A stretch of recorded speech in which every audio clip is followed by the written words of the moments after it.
And welcome to this 2-minute techie tip on how to use the Differentiator web tool to personalize student learning in the classroom.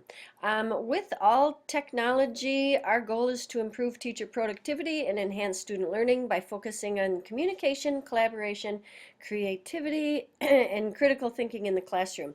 So let's get to it. We're going to start, always the best place to start is the standards. What you see right here is the iPad app, Common Core State Standards. If you don't have it, it's fabulous. The little icon looks like this guy.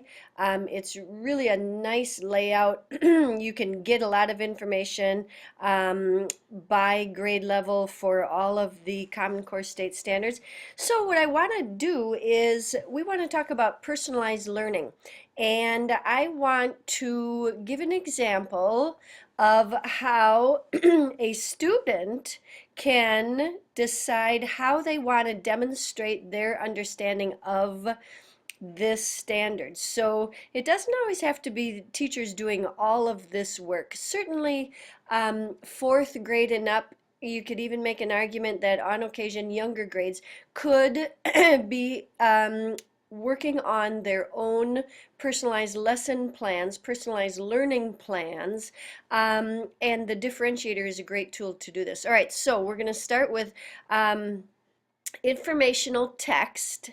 So this is nonfiction, RI 5.5, and the standard under craft and structure is to compare and contrast the overall structure, the chronology, comparison, cause and effect, problem solution of events, ideas, concepts, or information in two or more texts. So let's just think about social studies.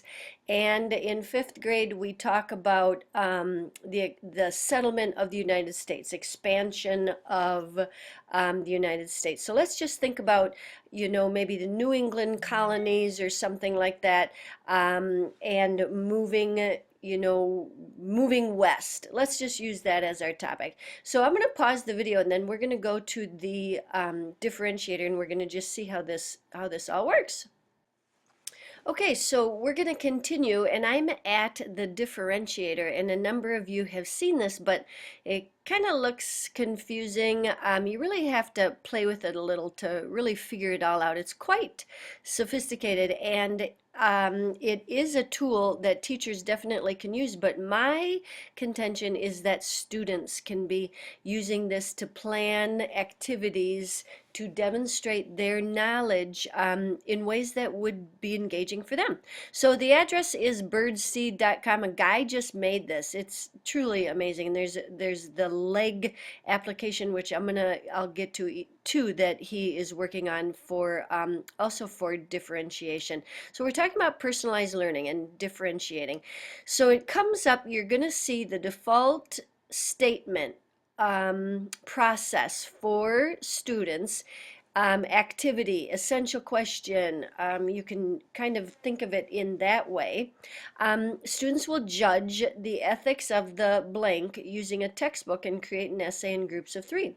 So the differentiator lets you play with all of this, and notice the color coding. My blue text is the thinking skill. I think this is kind of brown, is the content. Resources is green, purple is a product, and then in my groups is the final yellow or whatever that color is. Okay, so we're going to go back to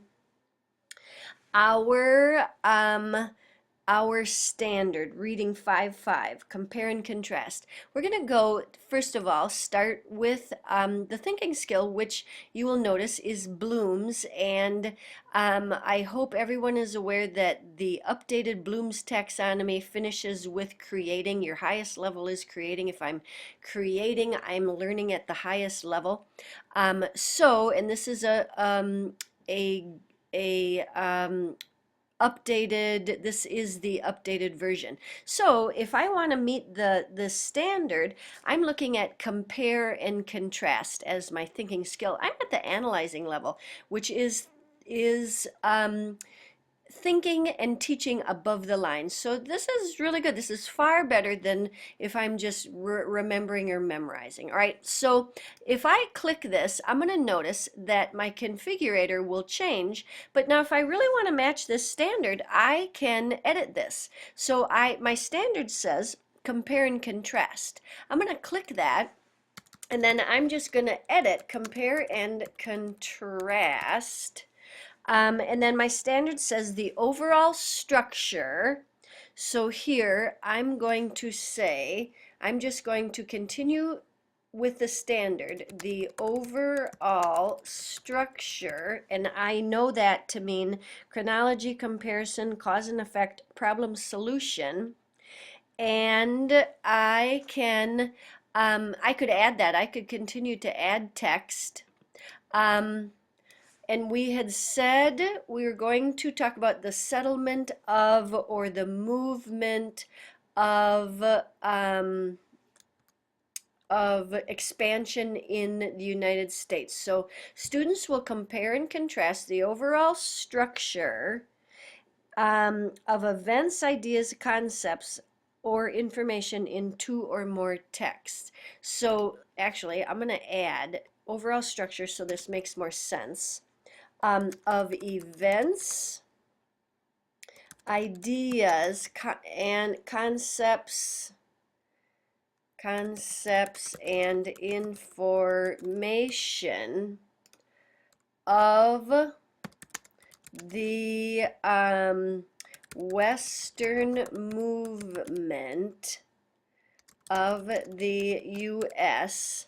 And then I am going to, so we're comparing and contrasting using, and I, as a professional educator, I may have a textbook that I really like, but I could also say using, I have two great websites that I like to use, and typically I just present that, but here I'm going to flip it. I want students to find the information and do the comparing and contrasting. I don't always want to work so hard. So I want students to do the work that I typically feed to them. I have two great websites, or I have a website, and how about I'll say using a website, spell it correctly, website and text, and create. I'm going to keep that. I could do, if I click here, a product, oh, and I didn't show you this, content. I kind of edited my content here, but you can kind of see how you may want to use some of this across the disciplines. You might want to just use that to start with. Resources. Here is where I changed it to a website and a text, but I could say a journal. I have a news article or a magazine, a library book. I could use all of that even just to help me plan, gosh, what resources do I have? All right, and then, but here I'm going to go to a product. So I'm going to fill this in. My product, I could do, gosh, I love just having these ideas. I could have them do a art gallery. I could have them do a PowerPoint or a Google presentation. I could have them do a poem, a comic book. We're gonna say let's say a video. And now remember, as a student, they could be choosing this. So you could get for each group, and I would recommend working in groups. More brains are better than one. But you could have one student is going to do a newspaper, one student is going to do a diorama. You could see, let them fly, let them show their creativity. And then again, I can change that groups of two, groups of three. So let's close that and see how this really changed. Students will compare and contrast the overall structure of events, ideas, concepts, and information of the Western movement of the United States, and I kind of know what that means, using a website and text. So I already have those resources. That's really all I need.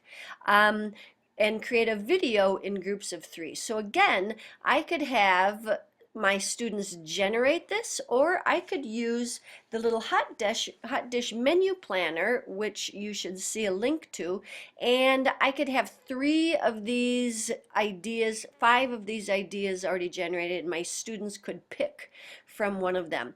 That would be really great differentiation, and I'm not doing all the work. I want my kids to be working harder, and I want to move from being the sage on the stage, and I want to move to being the meddler in the middle.